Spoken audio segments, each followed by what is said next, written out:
कोविड-19 से उबर ही रहे थे और इस बीच ये खबर आना कि यूके में जो नया कोरोना वायरस स्ट्रेन फैल रहा है उसकी एंट्री भारत में हो चुकी है। 6 मरीज अब तक मिल चुके हैं और अभी इसकी जो चेन है उसकी और तलाश की जा रही है। इसको स्वास्थ्य मंत्रालय ने पुष्ट भी कर दिया है। आगे बढ़ते हैं। कल क्या होगा, ये वो सवाल है जो हर कोई जानना चाहता है। दोपहर 2 बजे कल डायलॉग टेबल पर किसान संगठन के नेता होंगे और सरकार के मंत्री सामने बैठे होंगे। लेकिन क्या ये डेडलॉक जो पिछले महीने भर से ज्यादा से चला आ रहा है, ये डेडलॉक टूटेगा? इसे लेकर अब भी बहुत सस्पेंस है। इसकी वजह है किसानों का पहला एजेंडा, क्योंकि किसानों को कृषि कानून रद्द किए जाने से कम पर कुछ भी मंजूर नहीं है, जबकि सरकार का स्टैंड क्लियर है कि वो इन कानूनों को वापस नहीं लेगी। वो संशोधन के लिए तैयार है, लेकिन कानून वापसी का कोई मूड सरकार का अब तक नजर नहीं आया। इस बीच कृषि मंत्री ने कहा है कि किसानों को भड़काकर कंफ्यूजन पैदा करने की कोशिश की जा रही है।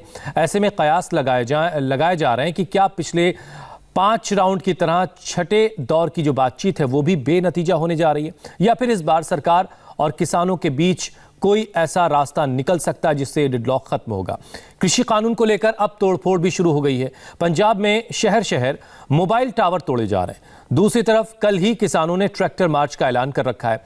क्या मीटिंग से पहले किसान ट्रैक्टर मार्च निकालेंगे या फिर बातचीत के नतीजों का इंतजार करेंगे? ऐसे बहुत सारे सवाल हैं जो इस वक्त फिजाओं में तैर रहे हैं।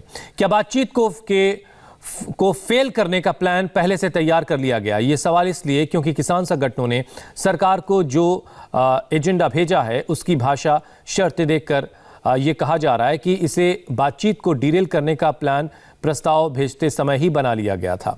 किसान संगठन चाहते हैं कि तीनों कृषि कानूनों को रद्द किया जाए, जबकि सरकार कानून में संशोधन करना चाहती है।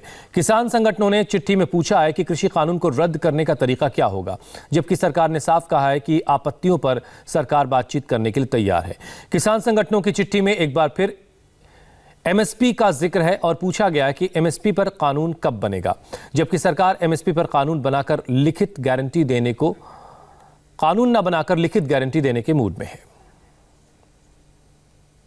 दूसरी बार सरकार बनाने का अवसर मिला, 370 को समाप्त किया, नागरिकता संशोधन विधेयक लाए, 3 तलाक का बिल लेकर आए और कृषि सुधार कानून लेकर आए। अब 3 तलाक में कुछ मिला नहीं, क्योंकि मुस्लिम समाज की हमारी बहनें वर्षों से जो तिरस्कार झेल रही थी उनको न्याय दिलाने का मामला था। नागरिकता संशोधन विधेयक के पीछे पूरा देश खड़ा था। इस प्रकार के तत्वों ने कोशिश तो की थी। 370 के मामले में पूरा देश खड़ा था, तो उस समय लोग मन महसूस के रह गए।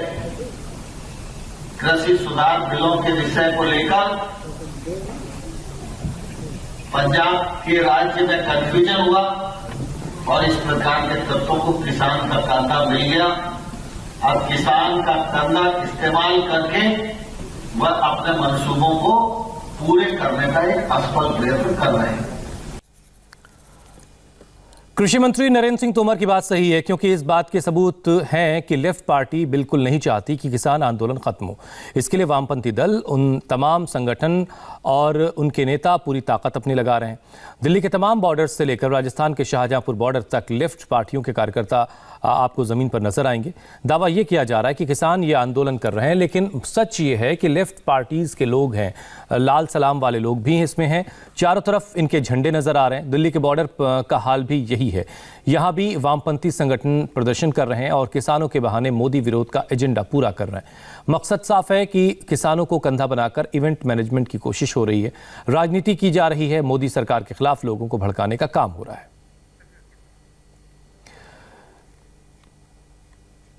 एक और आंदोलन के नाम पर लेफ्ट का झंडा है तो झूठ का एजेंडा भी चलाया जा रहा है। हर सबूत सामने है, लेकिन सीपीएम नेता सीताराम येचुरी का कहना है कि किसान आंदोलन में राजनीतिक दलों का कोई रोल नहीं है। पवार का कहना है कि अगर मीटिंग बेनतीजा हुई तो पॉलिटिकल पार्टीज भी एक्टिव हो जाएंगी। ये मीटिंग का इंतजार करते हैं। आज तक बेशक जो कुछ भी प्रधानमंत्री महोदय कहते आ रहे विपक्षी पार्टियों के बारे में, विपक्षी पार्टियों का इसके अंदर कोई योगदान नहीं है, ना कोई हस्तक्षेप है। ये सब किसान आंदोलन किसान संगठनों की तरफ से आंदोलन चल रहा है। उनकी बातचीत का हम चाहते हैं कोई नतीजा निकले देश के हित में। किसान संगठन ने फैसला लिया है, हम इनकी इज्जत करना चाहते थे, इसलिए हम इसमें ज़्यादा फंसे नहीं, मगर इसमें कुछ निकलेगा ही नहीं। आत्महत्या के रास्ते पर लोग जाएंगे तो पॉलिटिकल पार्टीज को भी सोचना होगा। फिर भी आज जो कहते हैं कि 29 की मीटिंग 30 तारीख को होगी, ठीक है, 30 तारीख को मीटिंग में क्या होता है वो देखेंगे। कुछ रास्ता निकाला तो हमें खुशी है, नहीं निकाला तो हमें बैठना होगा, सोचना होगा। हमें सोचना होगा मिलकर कलेक्टिव क्या कर सकते हैं, इस बारे में हमें विचार करना होगा। किसान आंदोलन में लेफ्ट का एजेंडा भी चल रहा है। मोदी के खिलाफ नारेबाजी करो, किसानों को भड़काओ। यहाँ लेफ्ट पार्टी के नेता आकर बाकायदा लोगों को समझाते हैं, उनके रहने खाने पीने का इंतजाम करते हैं, लेकिन सब कुछ किसानों की आड़ में हो रहा है। शाहजहांपुर के आंदोलन में शामिल लेफ्ट नेता की बात सुनिए। शाहजहांपुर बॉर्डर पर पिछले कई दिनों से किसान डटे हुए हैं और फिलहाल पूरी तरीके से हाईवे ब्लॉक है। अमरा राम जो कि कम्युनिस्ट पार्टी की तरफ से यहाँ पर हैं और यहाँ से शुरुआत से लेके आखिरी तक के कम्युनिस्ट पार्टी का ही झंडा दिखाई देगा। अमरा राम जी, एक सवाल ये, पार्टी का नहीं है, सीपीआई किसान सब एक ही बात हुई, एसएफआई AIKS ऑल इंडिया किसान सभा, किसान के बैनर तले आप सब लोग आ ही गए हैं। आपकी पहचान तो कम्युनिस्ट पार्टी की है अमरा राम जी। ऐसा है, ये इस भारत देश का अभूतपूर्व और ऐतिहासिक आंदोलन है। 1 महीने से भी ज्यादा दिन हो गए हैं। जो आंदोलन है उसमें एसएफआई का क्या रोल है?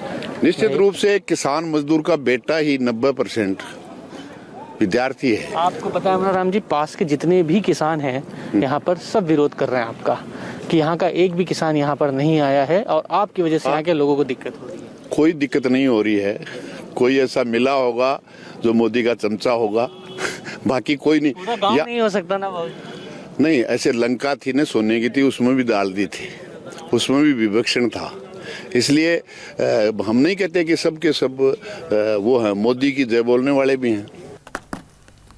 वैसे चिंता की बात यह है कि अब तक जो किसान आंदोलन शांतिपूर्ण तरीके से हो रहा था, अब उसमें अराजक तत्व घुसाए हैं। आंदोलन के नाम पर तोड़फोड़ हो रही है, इंफ्रास्ट्रक्चर को नुकसान पहुंचाया जा रहा है। कुछ लोग पंजाब के अलग अलग इलाकों में मोबाइल टावर को नुकसान पहुंचा रहे हैं। मोगा से लेकर मानसा तक और तरनतारन से लेकर फिरोजपुर तक मोबाइल टावर को नुकसान पहुंचाने की खबरें आई, उससे जुड़ी तस्वीरें आई हैं। जब कुछ पूछा जाता है तो किसान आंदोलन की बात करते हैं लोग और मोदी सरकार के खिलाफ नारे लगाते हैं। जैसा कि आप सब जानते हैं कि हमारे गांव के अंदर मोदी सरकार के कॉरपोरेट घराने के काले कानून को खत्म करने के लिए हमारे किसान दिल्ली में बैठे हैं। हम लोग दिल्ली नहीं जा सके, लेकिन हमारे गांव में जियो का टावर जो चलता है इसका हमने कनेक्शन बंद कर दिया है। हम ये कहना चाहते हैं कि सभी लोग जो भी जियो का सिम इस्तेमाल करते हैं वो दूसरी कंपनी में पोर्ट करवा लें। जितने लोग रिलायंस या अडानी की चीजों का इस्तेमाल करते हैं उसका बायकॉट करें और काले कानून का विरोध करें। मोबाइल टावर के साथ तोड़फोड़ की घटनाओं को पंजाब के मुख्यमंत्री कैप्टन अमरिंदर सिंह ने गंभीरता से लिया है। उन्होंने पंजाब की पुलिस को ऐसे लोगों से सख्ती से निपटने के लिए कहा है। अमरिंदर सिंह ने ट्विटर पर लिखा है कि राज्य में इस तरह की अराजकता बर्दाश्त नहीं की जाएगी। मोबाइल टावर को नुकसान पहुंचाने वालों के खिलाफ पुलिस कड़ी कार्रवाई करेगी।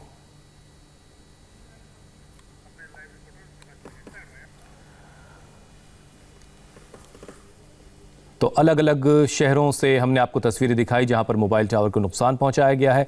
हमारे साथ इस वक्त 3 हमारे सहयोगी मनीष भट्टाचार्य इस वक्त किशनगढ़ बॉर्डर पर हैं, जतिन शर्मा टिकरी बॉर्डर पर हैं और संजय शाह इस वक्त गाजीपुर बॉर्डर पर हैं।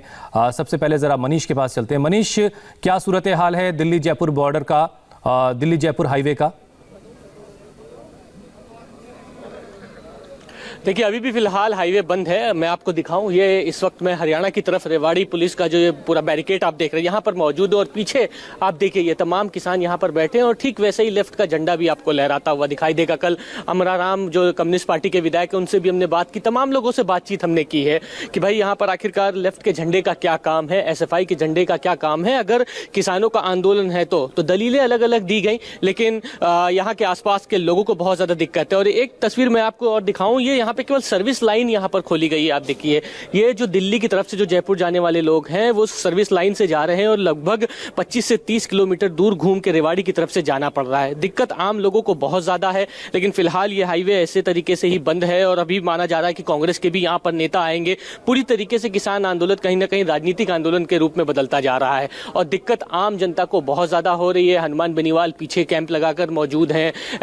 कम्युनिस्ट पार्टी के महाराष्ट्र से तमाम विधायक यहाँ पर और तमाम नेता यहाँ पर और जो लोग हैं वो यहाँ पर आए हुए हैं और अलग अलग जगह के तमाम लोग आए हुए हैं। लेकिन अभी फिलहाल की हम बात करें तो ये जयपुर से लेके दिल्ली का जो हाईवे है शाहजहांपुर बॉर्डर तक पूरी तरीके से पैक है और तमाम जो किसान के आंदोलन जाहिर है इसकी वजह से दिल्ली जयपुर के जो मुसाफिर हैं उनको परेशानी भी हो रही है। हम चलते हैं अब जतिन के पास जो इस वक्त टीकरी बॉर्डर पर खड़े हैं। जतिन, वहां पर क्या सूरत हाल है और कल जो बातचीत होनी है उसको लेकर के किसानों में कितनी उम्मीदें हैं? जी देखिए, टिकरी बॉर्डर पर भी किसानों का प्रदर्शन लगातार जारी है। हमने कई किसानों से कल की बैठक को लेकर बातचीत की। ज़्यादातर किसानों का ये कहना है कि कल की बैठक से उन्हें कुछ खास उम्मीद नहीं है, क्योंकि पहले भी 5 दौर की बातचीत हो चुकी है, उसमें कोई समाधान नहीं निकला। लेकिन जब हमने सरकार के संशोधन के प्रस्ताव पर बातचीत किसानों से की तो उनकी एक ही टुक राय है कि वो किसी भी तरीके के संशोधन की बात को स्वीकार नहीं करना चाहते हैं और जो प्रपोजल उन्होंने सरकार को भेजा है उस प्रपोजल में भी यही बोला गया है कि जब तक तीनों कानून रद्द नहीं किए जाएंगे तब तक इसी तरीके से दिल्ली के बॉर्डर्स का घेराव और वहाँ पर आंदोलन जारी रहेगा। ज़्यादातर किसानों का यही कहना है कि कुछ खास कल की बैठक से निकलता हुआ नजर नहीं आएगा। लेकिन शाम को सिंघू बॉर्डर पर संयुक्त किसान मोर्चा की बैठक भी होनी है, जिसमें इस बात पर फैसला लिया जाएगा कि कल की बैठक से पहले जो कि ट्रैक्टर मार्च का इनका पूरा जो एक तरीके से प्लान था उसको किस तरीके से एग्जीक्यूट करेंगे। क्या उस ट्रैक्टर मार्च को पोस्टपोन करेंगे या पहले 2 बजे की बैठक से पहले वो ट्रैक्टर मार्च निकाला जाएगा, क्योंकि वो ट्रैक्टर मार्च पूरा केएमपी रोड पर निकलना था जो कि सिंघू बॉर्डर को टिकरी बॉर्डर से जोड़ता हुआ और दूसरे जो हाईवेज है वहाँ पर इस तरीके से कई किलोमीटर लंबा ये ट्रैक्टर मार्च निकालने का उनका प्लान था, जिसमें हरियाणा और पंजाब के दूसरे किसानों को भी आह्वान दिया गया था कि वो अपने ट्रैक्टर लेकर हाईवे तक पहुंचे। तो शाम को बैठक होनी है और संभवतः शाम तक एक प्रेस कॉन्फ्रेंस भी संयुक्त किसान मोर्चा सिंघू बॉर्डर पर करता हुआ नजर आएगा। जैसा कि जतिन बता रहे हैं कि कल ही जो है एक ट्रैक्टर मार्च का भी ऐलान किया गया है किसान संगठनों की तरफ से और कल ही बातचीत होनी। तो ऐसे में सवाल ये है कि क्या वाकई बातचीत के नतीजों तक ट्रैक्टर मार्च जो निकाला जाना था उसे सस्पेंड किया जाएगा, उसे रोका जाएगा, या फिर ट्रैक्टर मार्च का जो ऐलान हुआ है उसे वैसे ही चलने दिया जाएगा। अब हमारे साथ संजय शाह भी हैं जो इस वक्त गाजीपुर बॉर्डर पर हैं। संजय, कल हमने आपकी रिपोर्ट देखी थी, तमाम पे टेंट्स लग चुके हैं, टेंट सिटी बन चुकी है। आज की सूरत हाल क्या है? क्या किसानों को कल होने वाली बातचीत को लेकर के कुछ उम्मीदें हैं कि अब ये आंदोलन खत्म होगा जल्दी? कानूनों को वापस करवाने के लिए हम आए, सिर्फ इसी मुद्दे पे हमने बात करनी है।